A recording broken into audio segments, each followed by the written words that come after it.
Assalamualaikum warahmatullahi wabarakatuh.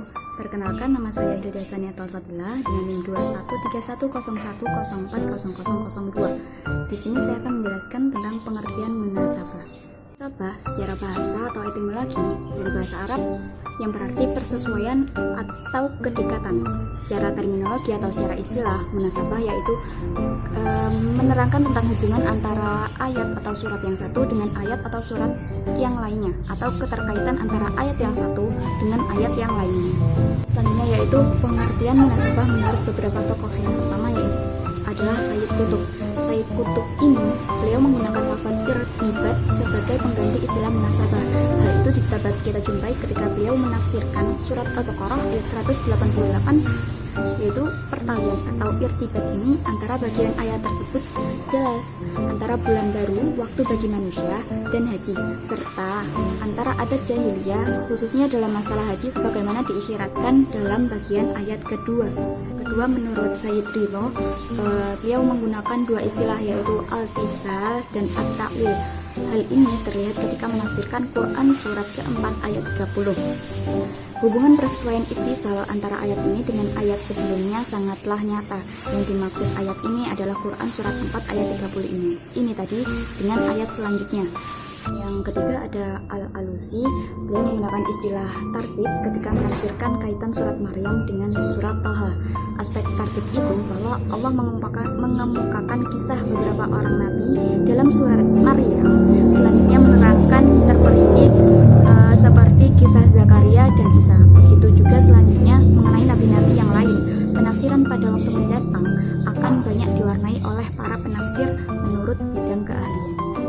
Di dalam memahami ayat-ayat Al-Quran, seperti halnya kitab-kitab suci yang lainnya, tidak boleh secara parsial dalam memahami atau memperkenalkan hanya dengan potongan-potongan ayat saja. Kita juga perlu memperkenalkan ayat itu secara utuh. Bahkan kita juga harus menghubungkan ayat yang menjadi fokus perhatian kita dengan ayat-ayat yang sebelumnya atau bahkan sesudahnya. Contoh ayat munasabah, salah satunya yaitu berada di Quran surat At-Taubah ayat ke-5, yang artinya bunuhlah orang-orang musyrikin itu di mana saja kamu jumpai mereka dan tangkaplah mereka, kepunglah mereka dan intailah di tempat pengintaian. Kalau orang hanya sekedar mendengar ayat ini, maka yang ada di pikiran mereka atau yang mereka tangkap adalah perintah untuk membunuh kaum musyrikin di mana saja mereka menemukan kaum musyrikin itu dan mengintai mereka. Padahal ketika kita membaca secara utuh ayat tersebut, artinya seperti ini: apabila sudah habis bulan-bulan haram itu, maka bunuhlah orang-orang musyrikin itu di mana saja kamu jumpai mereka dan tangkaplah mereka, kepunglah mereka dan intailah di tempat pengintaian. Jika mereka bertaubat dan mendirikan sholat dan menunaikan zakat, maka berilah kebebasan kepada mereka untuk berjalan. Sesungguhnya Allah Maha Pengampun lagi Maha Penyayang. Dengan mengutuhkan potongan ayat sebelum dan sesudahnya, maka pemahaman kita terhadap ayat tersebut menjadi sangat lain. Ternyata yang direkomendasikan untuk dikenakan sanksi pembunuhan dihubungkan dengan orang-orang musyrikin yang telah melanggar perjanjian damai. Sedangkan potongan akhir ayat ini menekankan inti ayat bahwa betapapun mereka telah melakukan kesalahan, jika datang dengan niat yang baik lalu bertobat dan membuktikan kesadarannya dengan mendirikan sholat serta menunaikan zakat, maka Allah meminta agar mereka diberi kebebasan, dan Allah pun akan menerima mereka dan menjanjikan mereka kasih sayang terhadap mereka.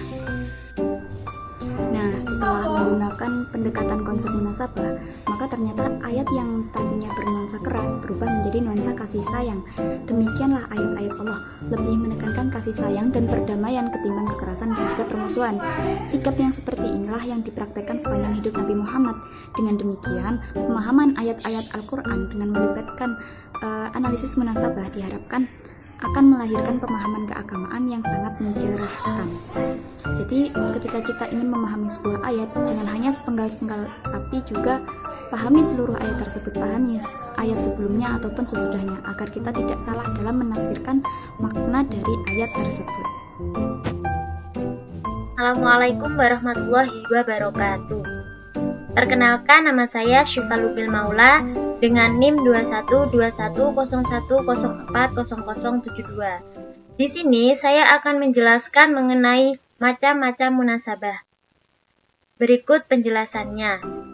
Ditinjau dari sifatnya, munasabah menurut sifatnya terbagi menjadi dua bagian, yaitu yang pertama, Zohirul iribat, yang artinya munasabah ini terjadi karena bagian Al-Quran yang satu dengan yang lain nampak jelas dan kuat, disebabkan kuatnya kaitan kalimat yang satu dengan yang lain. Deretan beberapa ayat yang menerangkan sesuatu materi itu terkadang ayat yang satu berupa penguat, penafsir, penyambung, penjelas, pengecualian, atau pembatas dengan ayat yang lain, sehingga semua ayat menjadi satu kesatuan yang utuh dan tidak dapat terpisahkan. Sebagai contoh adalah hubungan antara ayat 1 dan 2 dari surah Al-Isra yang menjelaskan tentang diisrokannya Nabi Muhammad SAW dan diikuti oleh keterangan tentang diturunkannya kitab Taurat kepada Nabi Musa alaihissalam. Dari kedua ayat tersebut nampak jelas bahwa keduanya memberikan keterangan tentang diutusnya Nabi dan Rasul. Dan yang kedua, Hafiyul iribat, yang artinya munasabah ini terjadi karena antara bagian-bagian Al-Quran tidak ada kesesuaian, sehingga tidak tampak adanya hubungan di antara keduanya. Bahkan tampak masing-masing ayat berdiri sendiri, karena ayat yang dihubungkan dengan ayat lain maupun karena yang satu bertentangan dengan yang lain.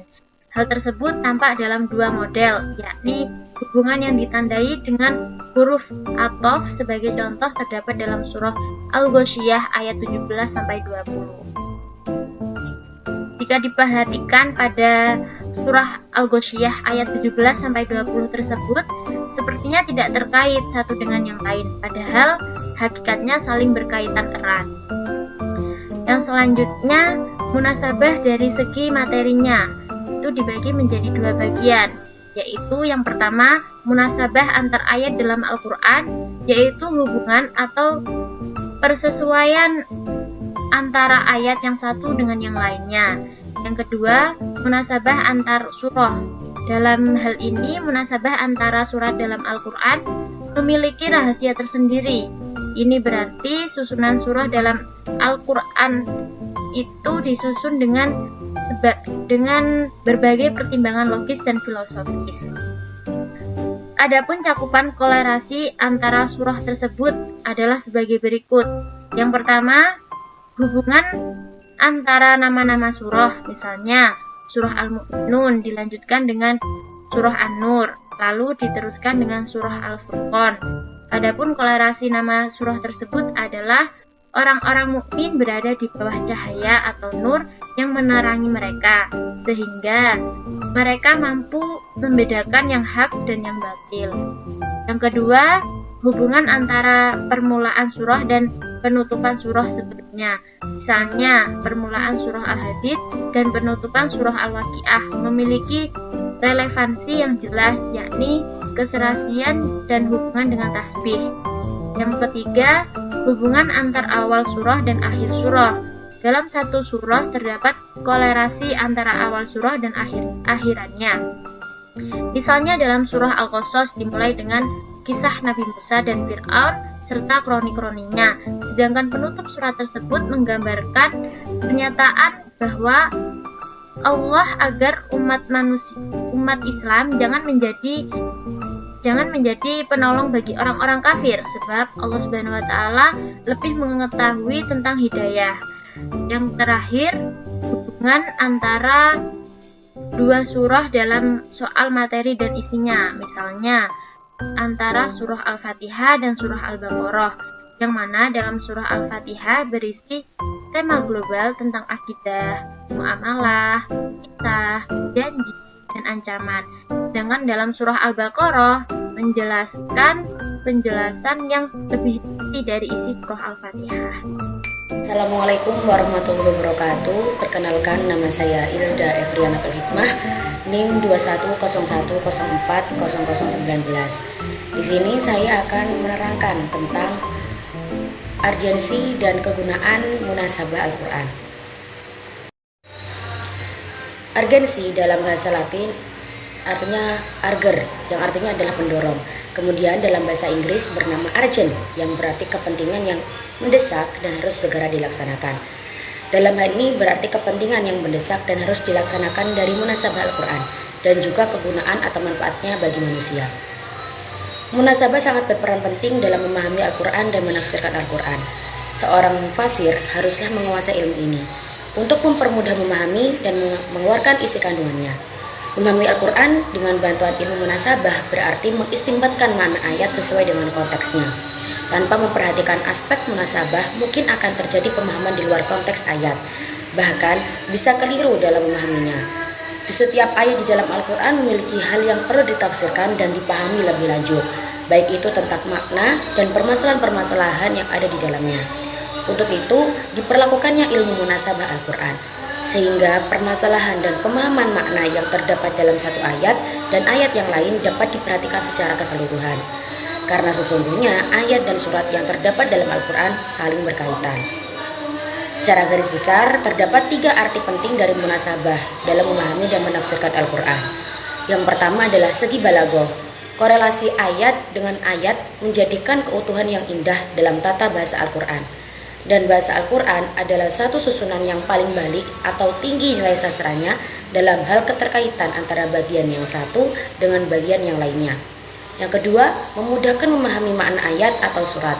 Ilmu munasabah sangat dibutuhkan dalam penafsiran, baik dalam penafsiran bil matsur maupun bil rayi, guna memudahkan pemahaman mengenai ilmu tersebut. Yang ketiga, sebagai ilmu kritis, ayat-ayat yang telah dipahami secara tepat dengan adanya ilmu munasabah akan dapat mempermudah dalam pengistinbatan hukum-hukum ataupun makna-makna terselubung yang terkandung di dalamnya. Secara lebih luas, kegunaan dari ilmu munasabah adalah sebagai berikut. Yang pertama, tema-tema Al-Quran yang kehilangan relevansi antara satu bagian dan bagiannya yang lain dapat lebih dikembangkan. Yang kedua, lebih mengetahui dan memahami persambungan atau hubungan antara bagian Al-Quran, baik antar surat ataupun antar ayat, sehingga lebih memperdalam pengetahuan dan pengenalan terhadap kitab Al-Quran dan memperkuat keyakinan terhadap kewahyuan dan kemujizatannya.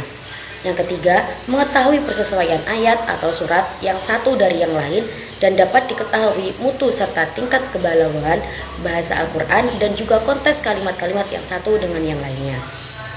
Yang keempat, dapat membantu dalam menafsirkan ayat-ayat Al-Quran setelah diketahui hubungan satu kalimat atau ayat dengan kalimat atau ayat yang lain.